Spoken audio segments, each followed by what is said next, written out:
એટલા માટે સૂતજી પાંડવોની કથા કહેતા કહે છે,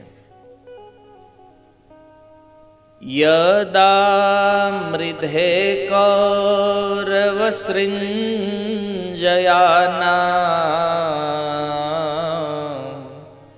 વીરેશ્વથો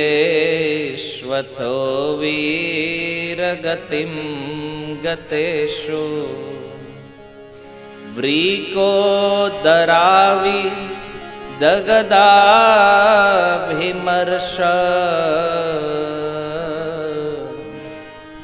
ભગ્નોરુદંડે ધૃતરાષ્ટ્રપુત્રે. આ સમયની વાત છે જ્યારે મહાભારત યુદ્ધના 18 દિવસ વ્યતીત થયા છે. યદા મૃધે કૌરવ સૃંજયાના, પાંડવ અને કૌરવ વચ્ચે મહાભારતનું યુદ્ધ થયું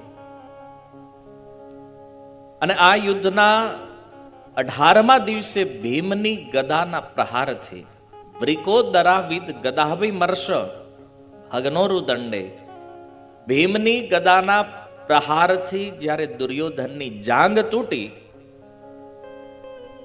દુર્યોધન ભયાનક પીડાને સહન કરતા કરતા કુરુક્ષેત્રમાં સૂર્યકુંડના તટે પડ્યો છે. અને એ સમયે કૌરવ સેનામાં બચેલા કેવલ 3 વ્યક્તિઓ જે છે, અશ્વત્થામા, કૃપાચાર્ય અને કૃતવર્મા, આ 3 વ્યક્તિઓ દુર્યોધન પાસે આવ્યા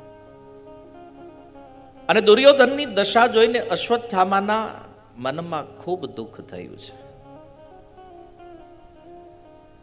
સમયે અશ્વત્થામા કહે છે, દુર્યોધન, ક્યાં તું હસ્તિનાપુરનો રાજા અને ક્યાં તારી આજ દશા થઈ છે? દુર્યોધન કહે છે, શું કરું, મેં બહુ પ્રયાસ કર્યો પાંડવોને મારવાનો, પણ આમાં હું સફળ થયો નહીં. અશ્વત્થામા કે સફળ તો તું ક્યારનો થઈ ગયો, પણ તે છે ને જીવનમાં નિર્ણય બહુ ખોટા લીધા છે. કેમ? મહાભારતના યુદ્ધમાં એવા વ્યક્તિઓને સેનાપતિ બનાવ્યા છે જે બનાવવા લાયક હતા નહીં. કારણ દુર્યોધન, તને ખબર નથી, આ લોકો હતા તારી સેનામાં, પણ એનો પ્રેમ પાંડવોમાં હતો. કૌરવોના પહેલા સેનાપતિ કોણ છે? બોલે પિતામહ ભીષ્મ. દુર્યોધની હતા તારી બાજુ, પણ એનો પ્રેમ તો પાંડવોમાં હતો. આ તો જગ જાહેર છે, તોય તે સેનાપતિ એને બનાવ્યા. હાલો, એને બનાવ્યા તો વાંધો નહીં. 10મા દિવસે જ્યારે અર્જુનના બાણથી પિતામહ ભીષ્મ જ્યારે બાણશૈયા ઉપર આવ્યા છે, ત્યારે તે નિર્ણય સાચો ન લીધો. કોને બનાવ્યા સેનાપતિ? બોલે મારા પિતા દ્રોણાચાર્યને સેનાપતિ બનાવ્યા છે. તને ખબર છે દુર્યોધન, હું એનો પુત્ર છું, છતાં એને મને વિદ્યા નથી આપી જે વિદ્યા એને અર્જુનને આપી છે. એને અર્જુનમાં વિશેષ પ્રેમ છે, તો પણ તેને સેનાપતિ બનાવ્યા. દ્રોણાચાર્યનો વધ થયો ત્યારબાદ પણ દુર્યોધન, તારા મગજમાં વિચાર, તે કર્ણને સેનાપતિ બનાવ્યો છે. તને ખબર નહોતી, પણ કર્ણ તો જાણતો તો નહીં, જ્યેષ્ઠ પાંડવ છે. ત્યાર પછી શલ્યને સેનાપતિ બનાવ્યો. પણ દુર્યોધન, આ તારું દુર્ભાગ્ય છે, બીજું કાંઈ નથી. તે એક વાર જો મને સેનાપતિ બનાવ્યો હોત ને, તો આજ તારી આ દશા ન હોત. એવું અશ્વત્થામાના મનમાં સેનાપતિ બનવાની લાલસા હતી, પણ બીજા 18 દિવસ મોકો જ ન મળ્યો. યુદ્ધ પૂરું થઈ ગયું. પણ આજે હું છે, ઓલું અંદરની વાત જે છે ને, આજે દુર્યોધન આગળ બળાશ કાઢે છે. દુર્યોધન કહે છે, હવે તારી વાત તો સત્ય છે, પણ હવે જે થવાનું હતું એ થઈ ગયું, યુદ્ધ પૂરું થઈ ગયું, આપણી હાર થઈ ગઈ. હવે આ બધી વાતોનો શું મતલબ છે? અશ્વત્થામા કહે છે, એવું નથી. મતલબ તો છે. હજી પણ જો તું મને સેનાપતિ બનાવ્યો તો હું તને વિજય અપાવી શકું છું. દુર્યોધન કહે છે પણ હવે સેના જ નથી રહી ભાઈ, હે ને, સેનાપતિ હેનો બનાવું તારે, સેના હોય જ સેનાપતિ બને, હે ને, આ તો જે હતું એ બધું સમાપ્ત થઈ ગયું છે. બોલે નહીં, કહે છે તમે રાજા, હું તમારો સેનાપતિ અને આ બે મારા સૈનિક, બસ આવડી જ આપણી સેના અને આપણે વિજય પ્રાપ્ત કરશું. દુર્યોધન કે હું અને મારા મામા આખી જિંદગી ષડયંત્ર કરી કરીને થાકી ગયા, પાંડવોનો વાળ વાંકો થયો નથી, અને આ તમે ત્રણ, આ સંભવ નથી ભાઈ, તું રહેવા દે. અશ્વત્થામા કે આજ વાંધો, તને મારી ઉપર ભરોસો નથી, મરતા ક્યાં નહીં કરતા.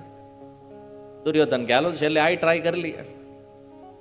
તાની જાંગ થઈ જે લોહી નીકળી રહ્યું છે એનાથી એનું રાજ તિલક કર્યું, આજથી તું સેનાપતિ.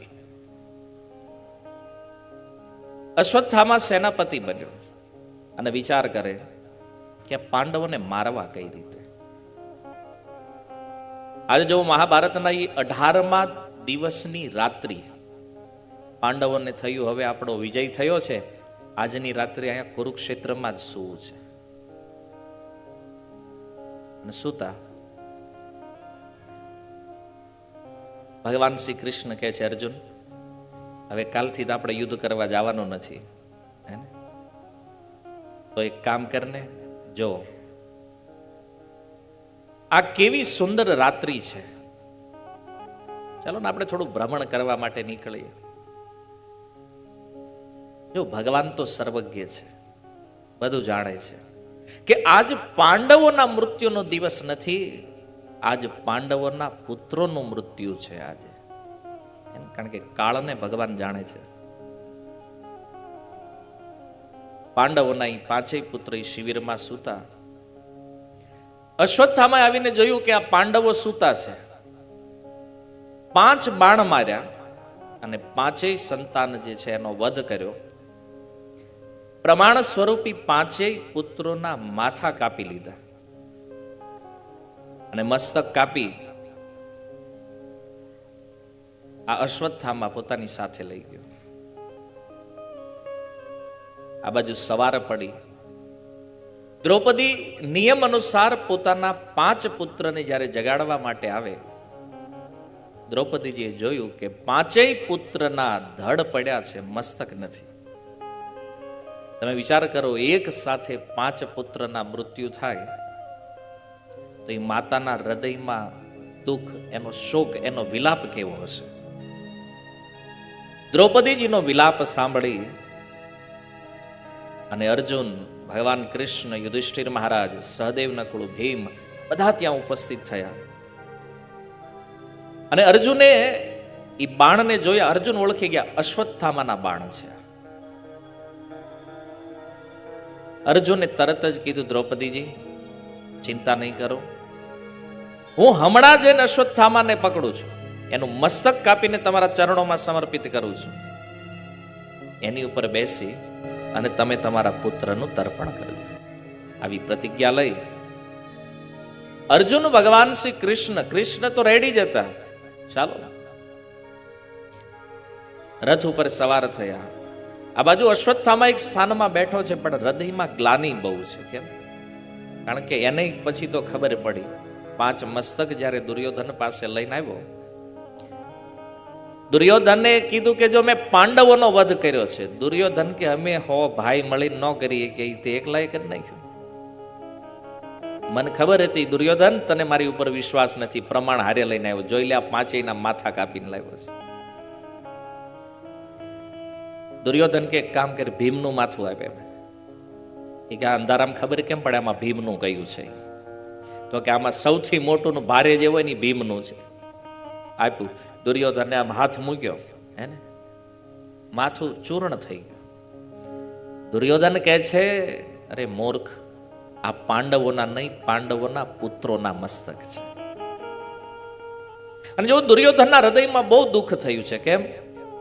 બોલે અમારા વંશમાં અમારું પિંડદાન કરે એવા આ મૂળ 5 વધ્યા હતા, બાકી તો જેટલા પુત્ર પૌત્ર છે બધાનું મૃત્યુ થયું છે, અને અમારું પિંડદાન તે છીનવી લીધું છે અમારાથી. અશ્વત્થામા ધિક્કાર છે, કારણ કે તું સાહસી છો પણ તારામાં બુદ્ધિ નથી. કાર્ય અકાર્યનો જે વિવેક હોવો જોઈએ તારામાં નથી. અને આ રીતે દુઃખી થતા થતા દુર્યોધનનું મૃત્યુ થયું. અને ત્યારે અશ્વત્થામાના હૃદયમાં બહુ ગ્લાનિ થઈ છે. બેઠો છે, શું કરું, મેં બાળકોની હત્યા કરી નાખી છે. અને એ સમયે જોયું દૂરથી અર્જુનનો રથ આવી રહ્યો છે. અને એને થયું કે અર્જુન આજ મને છોડશે નહીં. અશ્વત્થામા પોતાના રથ ઉપર સવાર થઈને ભાગ્યો, પણ એના ઘોડા થાક્યા.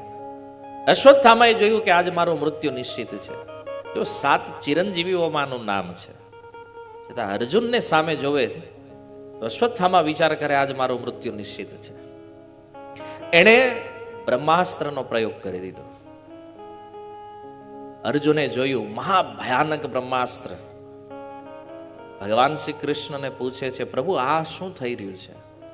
ભગવાન કહે છે, અશ્વત્થામાએ બચવા માટે બ્રહ્માસ્ત્રનો પ્રયોગ કર્યો છે. હવે તું એક કામ કર, તું બ્રહ્માસ્ત્ર પ્રયોગ કર. અને એને પાછું વાળતા આવડતું નથી. આ બંને બ્રહ્માસ્ત્રને શાંત કરે. અર્જુને બ્રહ્માસ્ત્રનો પ્રયોગ કર્યો. બંને બ્રહ્માસ્ત્રોને પાછા વાળ્યા. અને ત્યારબાદ અશ્વત્થામાને બાંધ્યો છે. કેવી રીતે?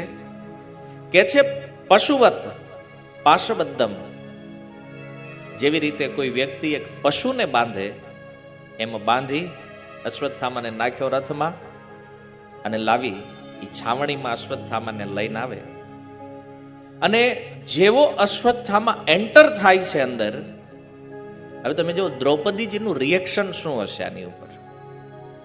જેણે પોતાના 5 પુત્રની હત્યા કરી છે અને એ વ્યક્તિ જ્યારે એ છાવણીમાં એન્ટર થાય, સુતજી કહે છે તથાયતમ પશુવત પાશબદ્ધમ અવાંગ મુખમ કર્મ જુગુપ્સિતેન નિરીક્ષ્ય કૃષ્ણાપકૃતમ ગુરો સુતમ વામ સ્વભાવા કૃપયા નામ છે. દ્રૌપદીએ જોયું કે અશ્વત્થામાને પશુની જેમ બાંધીને લાવવામાં આવ્યો છે. ત્યારે કે છે અવાંગ મુખમ કર્મ જુગુપ્સિતેન. આ નિંદિત કર્મ કરવાના કારણે દ્રૌપદીનું મસ્તક જે છે એ નીચું નમી. દ્રૌપદી નીચે જોઈ ગયા છે. અર્જુન કહે છે દ્રૌપદી તારે નીચું જોવાની જરૂર નથી. નિંદિત કર્મ તો આણે કર્યું છે, અને તું શા માટે લજ્જાથી મુખ નીચે કરે છે? દ્રૌપદીજી કઈ બોલતા નથી. કારણ નિરીક્ષ્ય કૃષ્ણાપકૃતમ ગુરુ સુતમ. જ્યારે પોતાના ગુરુના પુત્રને આ પ્રમાણે બંધાયેલો જોયો, દ્રૌપદીનું હૃદય કરુણાથી ભરાઈ ગયું છે.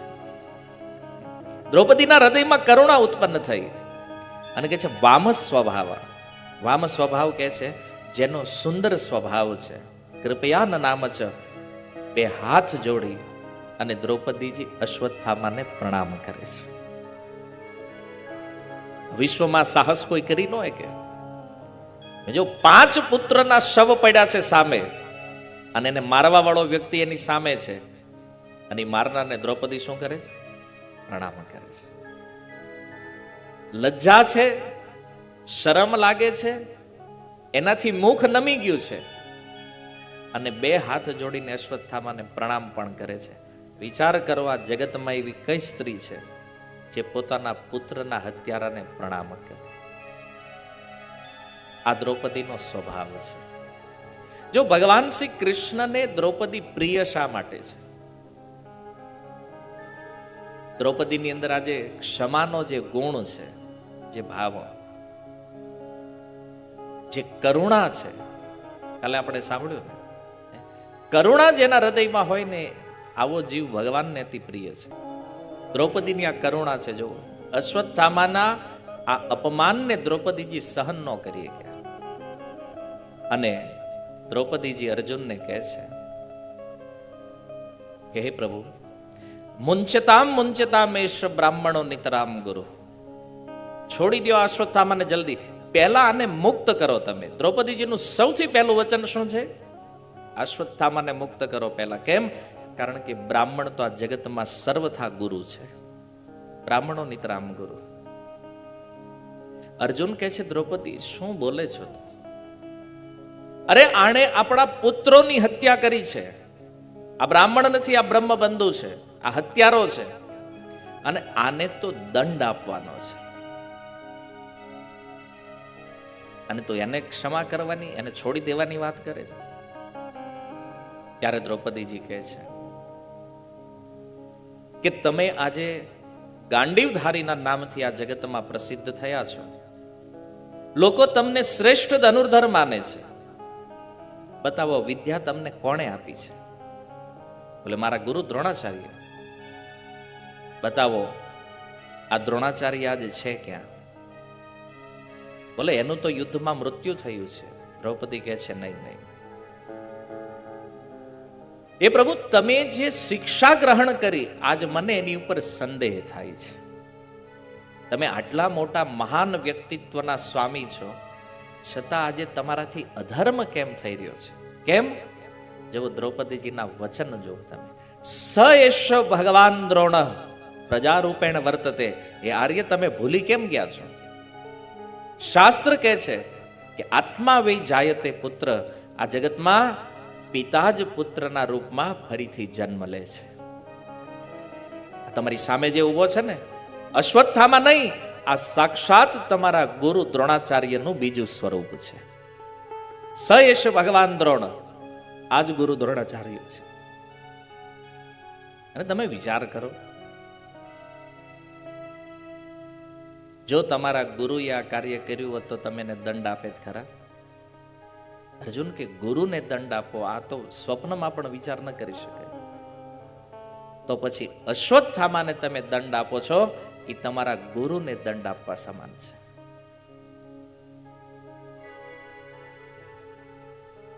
આવી કરુણા ભગવાનના ભક્ત સિવાય બીજા કોઈમાં આવી શકે? જેના હૃદયમાં ભક્તિ હોય ને એ આ સાહસ કરીએ. અને જો દ્રૌપદીજી પોતાના પતિને અધર્મ કરતા રોકે છે. દ્રૌપદીજી કહે છે પ્રભુ આ ધર્મ નથી, આપણા ધર્મથી વિપરીત છે. બોલે અશ્વત્થામાએ પોતાનો ધર્મ છોડ્યો છે. દ્રૌપદીજી કહે છે એણે ભલે એનો ધર્મ છોડ્યો, પણ આપણે આપણા ધર્મમાં સ્થિત રહેવું જોઈએ. એણે એના ધર્મનો ત્યાગ કર્યો, પણ આપણે શા માટે આપણો ધર્મ છોડવો જોઈએ? તમે છોડી દો આને. કારણ કે આર્ય, આની માતા જે છે ને કૃપી, દ્રોણાચાર્યનું મૃત્યુ થયું ને, પણ એ સતી નથી થયા. શું કામ? બોલે એનો પુત્ર જીવિત છે. અને જો જેના પુત્ર જીવિત હોય એ સ્ત્રી સતી નથી થતી પુત્રના પાલન માટે. એના તો પતિ ગયા, અને આજે જો તમે અશ્વત્થામાને મારશો તો એનો પુત્ર પણ જશે. તો વિચાર કરો, આજે મારા 5 પુત્ર મર્યા છે, મારા હૃદયમાં જે પીડા છે એના કરતા પણ વિશેષ પીડા, એનાથી વિશેષ દુઃખ આની માતાને થવાનું છે. કેમ? મારા ભલે 5 પુત્ર ગયા, પણ મારા 5 પતિ જીવિત છે.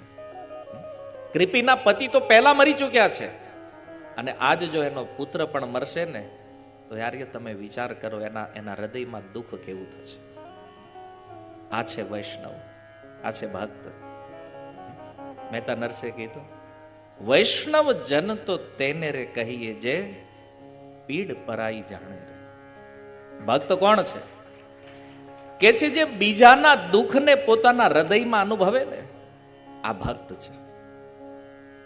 વેશ ધારણ કરવાથી કોઈ ભક્ત ના બને. તિલક લગાવી લે, ગળામાં તુલસી પહેરી લે, ધોતી કુર્તા પહેરી લેવાથી કોઈ વૈષ્ણવ નહીં થાય. વૈષ્ણવતા સ્વભાવનું નામ છે. આ વેશ જરૂરી છે ભક્તિમાં. પોલીસ બન્યા હોય તો પોલીસનો ડ્રેસ જરૂરી છે, આર્મીમાં ગયા હોય તો આર્મીનો ડ્રેસ જરૂરી છે, ડોક્ટર બન્યા તો ડોક્ટરનો ડ્રેસ જરૂરી છે, પણ એના કરતા પણ વિશેષ સ્વભાવ જરૂરી છે. કોણ છે ભક્ત? ભાગવત કહે છે જે બીજા જીવોની પીડાને પોતાના હૃદયમાં, જો આ દ્રૌપદીજી કોઈએ વિચાર નહોતો કર્યો, એ વિચાર દ્રૌપદી કરે છે કે મારા પુત્ર તો મર્યા, એનું મને દુઃખ છે, પણ જો અશ્વત્થામા મરશે તો એની માને કેટલું દુઃખ થશે. આ પીડાનો વિચાર દ્રૌપદી કરે છે. રામાયણમાં તુલસીદાસજી કહે છે, પરહિત સરસી ધર્મ નહીં ભાઈ, પર પીડા સમ નહીં અધમાઈ. બીજાનું હિત કરવા સમાના જગતમાં કોઈ ધર્મ નથી, અને બીજાને દુખી કરવા સિવાય આ જગતમાં બીજી કોઈ અધમતા નથી. ઉત્તરકાંડ કાગભૂષણજીજી કહે છે. કોઈ એમ કહેતા હોય કે આપણે ભગવાનના ભક્ત છીએ, તો એમાં પહેલો ગુણ હોવો જોઈએ કરુણા. કારણ કે જેના હૃદયમાં કરુણા ન હોય ને, એ ક્યારેય ભગવાનની ભક્તિ કરી ન હોય. જેના હૃદયમાં કરુણા ન હોય એને બીજા ભક્ત સાથે વ્યવહાર કેમ કરવો ને, આનું ભાન ન હોય. આપણી વાણીથી, આપણા વ્યવહારથી કોઈ બીજાને દુઃખ લાગતું હોય તો સમજી લો આ ભક્ત નથી.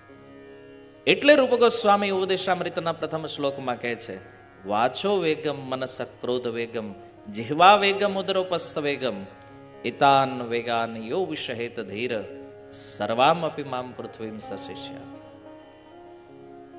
એક ભક્ત હંમેશા વિચાર કરે કે મારી વાણી, મારું વર્તન બીજાને દુખી ન કરે. પણ જો આ રીતનો સ્વભાવ કોઈ બનાવે, કોઈ બીજાની પીડાને પોતાના હૃદયમાં અનુભવે ને, ભાગવત કહે છે તમે એને મદદ કરી શકો કે ન કરી શકો, ખાલી અનુભવવાનું છે તમારે. જગતમાં કોઈ જીવને દુખી જોવો, અને એના દુઃખથી જ્યારે આપણા હૃદયમાં પીડા થાય, દુઃખ થાય, આવા જીવ ઉપર ભગવાન પ્રસન્ન થાય છે. ભલે તમે મદદ ન કરી શકો એને. કોઈ વ્યક્તિ રસ્તામાં પડ્યો છે અને તમે ત્યાંથી નીકળ્યા અને જોઈને હૃદયમાં દયા આવી કરે, આની આ દશા છે, બિચારો કેટલો દુઃખી છે.